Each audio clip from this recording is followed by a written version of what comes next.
বাচ্চাদের কিচ্ছু বলা যাবে না, কিচ্ছু বলা যাবে না। কে শিখাইছে আপনাকে এটা?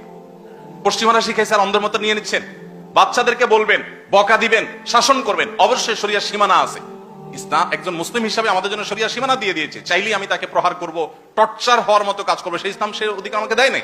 কিন্তু তাকে অবশ্যই আপনি শাসন করবেন। শাসন যদি না করেন তো বিপদগামী হবে। এখানে যারা সিনিয়র আছেন অনেকেই ছোটবেলা বহু মারধর খেয়েছে। আমার জীবনে আমি অনেক মারধর খেয়েছি। গ্রামের ছেলে, দুষ্টুমি যত প্রকার আছে সবগুলোই করতাম, আবার মার খেতাম, আবার দুষ্টামি করতাম।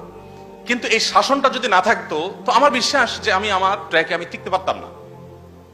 বাংলাদেশের প্রথম সারির একটা ব্যবসা প্রতিষ্ঠান, একবারে প্রথম সারির, এটার যে কর্ণধার ছিল উনি মারা গেছে। ওনার ছেলেরা কয়েক ভাই, ওনারা বেশ অনেক ভাই।